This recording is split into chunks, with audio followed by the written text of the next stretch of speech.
Film की शुरुआत होती है ग्रेस मिलर से, एक जानी मानी मर्डर मिस्ट्री लेखिका जो अपने नॉवेल्स के लिए फेमस है। ये एक तेज दिमाग वाली, समझदार और बहादुर महिला है जो अपने फिक्शन में असली कातिलों की तरह सोचने की काबिलियत रखती है। ग्रेस की बहन कैथलीन उससे काफी समय से अलग रह रही थी, लेकिन अचानक कैथलीन उसे कॉल करके कहती है कि उसे कुछ जरूरी बात करनी है।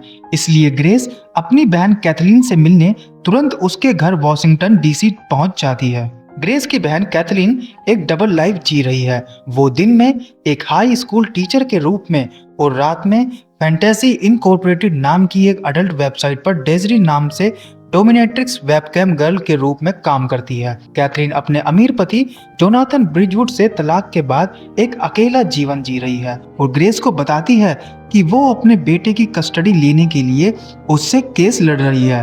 अब कैथलीन अकेला रहने के कारण ग्रेस का साथ चाहती है और उसे आगे बताती है कि उसे कुछ फाइलें मिली है जो साबित करती है कि जोनाथन परिवार के ट्रस्ट से चोरी कर रहा है और उसके बेटे की पूरी कस्टडी वापस पाने का एकमात्र तरीका है उसको ब्लैकमेल करना।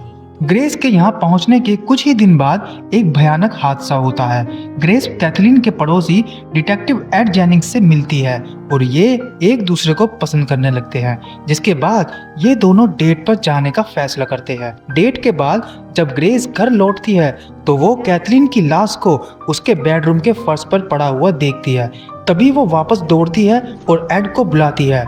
एड कैथलीन को मरा हुआ पाता है, जिसके बाद पुलिस की जांच शुरू हो जाती है। ग्रेस अभी भी सदमे में है। पुलिस डिपार्टमेंट में होने के कारण इस केस को डिटेक्टिव एड जेनिंग्स ही देखता है। इन्वेस्टिगेशन के दौरान एड को वो कमरा दिखता है जहां कैथलीन अडल्ट वीडियो बनाती थी। यह बात ग्रेस को परेशान कर देती है, लेकिन वो पुलिस से कहती है कि उसे इस केस की सच्चाई जाननी है क्योंकि वो मर्डर मिस्ट्री लिखती है। उसे लगता है कि वो कातिल को पकड़ने में उनकी मदद कर सकती है, लेकिन एड उसे इस केस से दूर रखना चाहता है ताकि वो किसी भी मुसीबत में ना पड़े। ग्रेस का शक उसके पति जोनाथन ब्रिजवुड पर जाता है। दूसरी ओर एड फैंटेसी इनकॉर्पोरेटेड नाम की उस कंपनी में जाता है जहां से वो वीडियो रिलीज होती थी।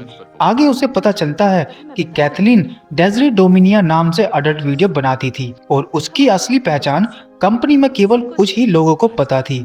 जल्द ही उन्हें एक और वेबकैम गर्ल की हत्या के बारे में जानकारी मिलती है जो उसी साइट पर परफॉर्म करती थी। इसे भी उसी तरह मारा गया था जैसे कैथलीन को मारा था। मर्डर का वही तरीका, वही पैटर्न। दूसरी ओर जब ग्रेस कैथलीन के स्कूल में उसका सामान लेने जाती है तो जेरोल बेस्टर नाम का एक स्टूडेंट ग्रेस से कहता है कि उसे स्कूल के काम करने वाले एक कर्मचारी बिली से कैथलीन के बारे में पूछताछ करनी चाहिए। जिसके बाद ग्रेस बिली से मिलती है और उसे पता चलता है कि बिली कैथलीन की डबल लाइफ के बारे में जानता था। बिली उसे बताता है कि उसका चचेरा भाई रिची मॉर्गन, जो फैंटेसी इनकॉर्पोरेटेड कंपनी में वेबकैम वाला था, उसे उन महिलाओं की वीडियो दिखाता है। आगे ग्रेस कैथलीन के अंतिम संस्कार में उसके पति जोनाथन को देखकर गुस्सा हो जाती है क्योंकि उसे लगता है कि उसकी हत्या उसी ने कराई है, इसलिए वो इसको यहाँ से चले जाने के लिए कहती है। कुछ समय बाद ग्रेस को डेजरी के नाम से एक गुलदस्ता मिलता है। कैथलीन का ये नाम ग्रेस, एड और वो कातिल जानता है जिसने कैथलीन की हत्या की है। इसलिए डिटेक्टिव एड गुलदस्ते की खरीद का पता उसके क्रेडिट कार्ड के मालिक से लगाते हैं, जिसका बेटा कैथलीन का एक स्टूडेंट है, Rand Morgan. Detective Ed Rand के घर जाता है, लेकिन रैंड उन्हें सही नहीं बताता कि वो हत्या के समय कहाँ था, लेकिन पुलिस भी रैंड पर नजर बनाए रखती है। आगे एड अपनी इन्वेस्टिगेशन के दौरान यह पाता है कि जोनाथन ब्रिजवुड के पास ठोस सबूत है कि हत्या के समय वो अपने घर पर था, जिससे एड को पता चलता है कि उसका कातिल कोई और है। डिटेक्टिव एड ग्रेस के कहने पर रिची मॉर्गन से भी पूछताछ करता है, जो फैंटेसी इनकॉर्पोरेटेड कंपनी में वेबकैम वाला था, जिसके बारे में बिली ने उसे बताया था। लेकिन यहाँ से भी उन्हें इसके खिलाफ कोई सबूत नहीं मिलता। ये केवल बिली को उन महिलाओं की अडल्ट वीडियो दिखाता था। आगे एड के सख्त मना करने के बावजूद ग्रेस कैप्टन को समझाती है कि वो ऐसे मामले सुलझाने में उनकी मदद कर सकती है क्योंकि वो मर्डर मिस्ट्री लिखती है। उसके रिक्वेस्ट करने के कारण कैप्टन उसे परमिशन दे देती है, जिसके बाद ये एक टीम के रूप में काम करते हैं। कुछ समय बाद जब वो कातिल द्वारा मारी गई दूसरी लड़की के साथ हाथापाई की रिकॉर्ड की गई फुटेज देखते हैं तो वो कातिल को डेजरी नाम लेते हुए सुनते हैं। इसका मतलब यह था कि हत्यारा कोई भी हो, उसका संबंध कैथरीन के ऑनलाइन अडल्ट वीडियो बनाने से है। ग्रेस को समझ आता है कि इस हत्या का कनेक्शन सिर्फ कैथरीन की असली जिंदगी से नहीं बल्कि उसकी ऑनलाइन जिंदगी से भी है। कातिल ने शायद उसके डोमिनिया के वीडियो देखे हों।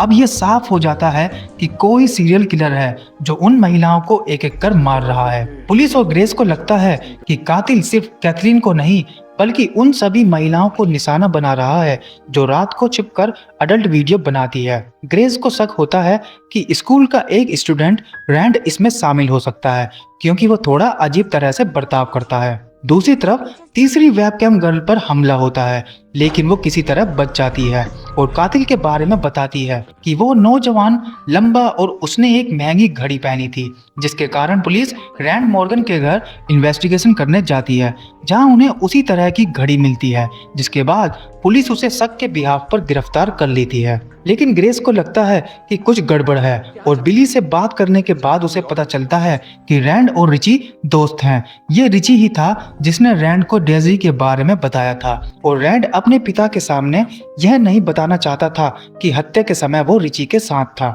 लेकिन फिर और गहराई से जांच करने पर पता चलता है कि असली कातिल कोई और है। ग्रेस एक खतरनाक प्लान बनाती है और कैप्टन को बताती है कि उसे खुद डोमिनिया की तरह एक्ट करना होगा जिससे कातिल को खुले में फंसाया जा सके।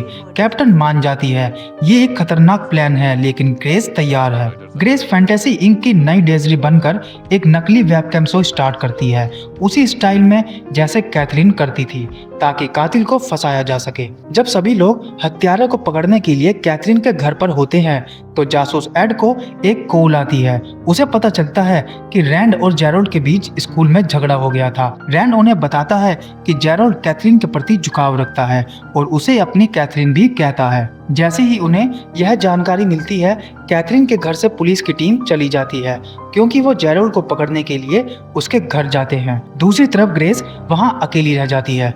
जब पुलिस जेरोल्ड के घर पहुंचती है तो वो कहीं नहीं मिलता। दूसरी तरफ ग्रेस खुद नकली शो करके डोमिनिया बनकर कैमरे पर लाइव आती है ताकि कातिल को फंसाया जा सके। तभी अचानक लाइट चली जाती है और कातिल उसके घर में घुस जाता है। लेकिन ग्रेस तैयार थी और आखिरकार जेरोल्ड का चेहरा सबके सामने आ जाता है। वो कैथरीन के घर ग्रेस को मारने आया है। जेरोल्ड इस बात से अनजान है कि उसकी रिकॉर्डिंग की जा रही है। उसने अपनी सारी हत्याओं को कैमरे के सामने कबूल कर लिया है। जेरोल्ड उसे मारने की कोशिश करता है। जैसे ही जेरोल्ड गोली चलाने वाला होता है तभी डिटेक्टिव एड उसे गोली मार देता है और ग्रेस को आखिरकार उससे बचा लेता है और मामला सुलझ जाता है। जेरोल्ड एक शांत लड़का था लेकिन असल में वो एक बीमार मानसिकता वाला इंसान था।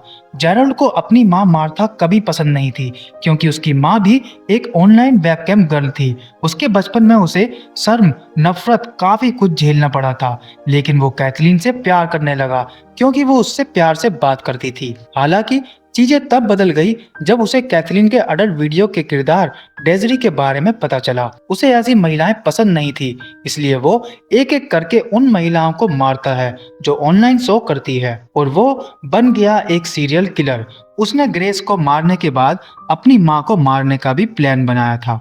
फिल्म के आखिर में हम ग्रेस और एड को एक साथ खुशी खुशी रहते हुए भी देखते हैं। अगर आपको ये वीडियो पसंद आई हो तो लाइक करें, कमेंट करें और सब्सक्राइब करना ना भूलें। फिर मिलते हैं एक और नई फिल्म के साथ।